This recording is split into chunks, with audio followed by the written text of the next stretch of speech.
pourrais-tu te présenter en quelques mots? Donc voilà, je m'appelle Charlotte, je suis styliste et je sors de 3 années d'études en fait à Francisco Ferrer où j'ai réussi avec distinction.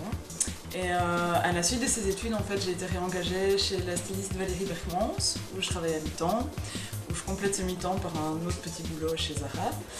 Et en parallèle, en fait, j'essaye de monter ma collection au mieux. Donc voilà. Donc depuis que tu as commencé à être styliste, crois-tu qu'il était facile de commencer dans ce milieu? Je pense que si on se donne les opportunités, si on rencontre les bonnes personnes, c'est quand même assez facile. Maintenant, tout dépend du niveau auquel on veut être reconnu. Moi, je cherche pas forcément à me faire connaître à l'étranger ou à être reconnue mondialement.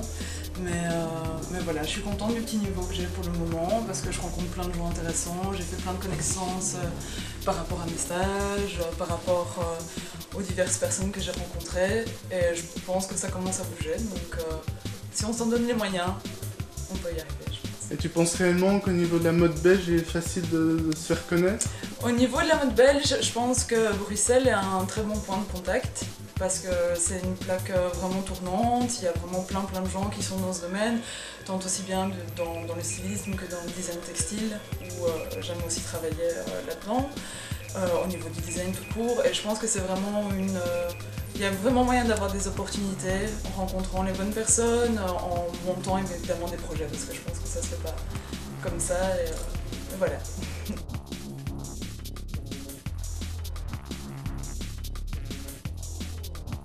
Alors, tu connais le concept un peu de notre collectif. Que penses-tu des mannequins maigres? Au niveau des mannequins maigres, moi je suis pas spécialement d'accord avec les clichés des médias de masse parce que voilà, on est bombardé dans les diverses magazines, à la télévision avec des filles filiformes. Donc voilà, après il y en a qui ont vraiment de la chance parce que je pense que c'est leur morphologie, mais ça peut rendre beaucoup plus mal des filles qui voilà, vont peut-être se sentir un peu plus fortes. Et je pense qu'on devrait plus mettre en avant des femmes normales comme l'a fait la campagne de pub Dove, etc. Je pense que voilà, en plus il y a eu plein de filles qui sont décédées justement de l'anorexie et je pense qu'il y a plein de jeunes qui s'identifient vraiment à ça. Et c'est un peu dommage. Et au niveau de la pub, au niveau des magazines, donc la première page du magazine Elle montrait une femme assez ronde. Que penses-tu que ça pourrait changer l'attitude des personnes?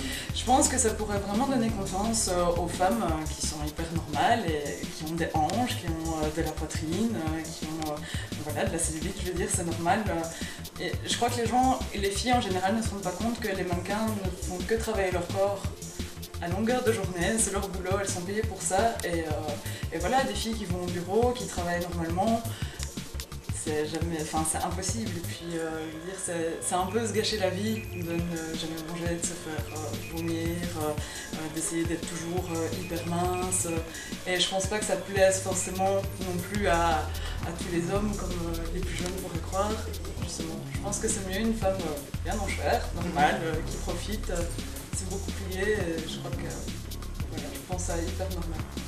Et au niveau des modèles, as-tu une préférence de taille pour tes créations? Non, moi en fait j'essaie vraiment de me focaliser sur le fait que, voilà, que la mode ça doit être accessible à tout le monde, pas uniquement pour des tailles 32-34.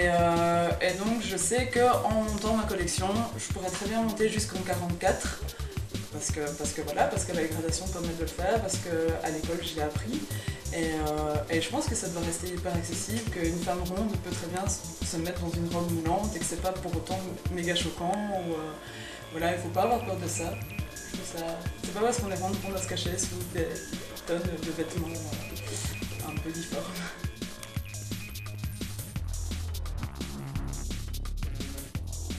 Peux-tu nous parler un peu de tes créations? Alors, ma création et ma collection en général reste quelque chose de basique. Par rapport à l'année passée où j'étais à l'école et où voilà, on devait confectionner une collection par rapport à des thèmes, par rapport à des coloris, je me suis sentie un peu frustrée parce que je vais rester vraiment ancrée dans quelque chose voilà, qui n'était pas forcément moi.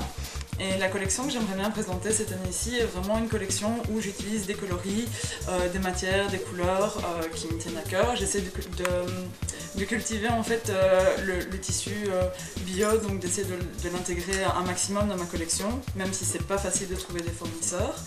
Et je pars du principe que je crée des vêtements que moi j'aimerais bien porter dans la vie de tous les jours, que moi ce seraient des pièces vers lesquelles je pourrais me diriger dans les magasins, mais tout en restant accessible pour n'importe quelle femme, pour n'importe quelle rondeur, pour n'importe quel âge. Donc je pense que ma collection est accessible pour des filles de 16 à même allant jusqu'à des femmes de 40 ans.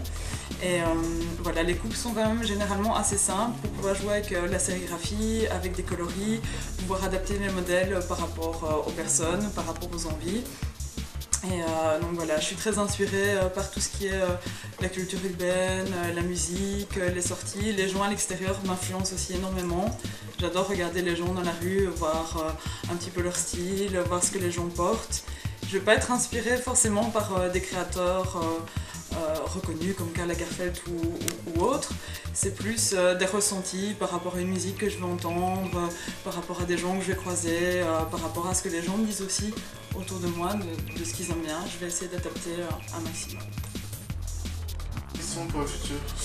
Pour le futur, j'aimerais déjà réussir ma vie, commencer à me faire connaître un petit peu, donc voir. Je pense que le défilé ici des Responsible Designers va vraiment me permettre de me rendre compte si les gens aiment ma collection et s'il y a moyen de lancer ça par la suite. J'aimerais bien, oui, me faire connaître un minimum et pouvoir trouver des points de dépôt en fait à Bruxelles pour pouvoir placer ma collection.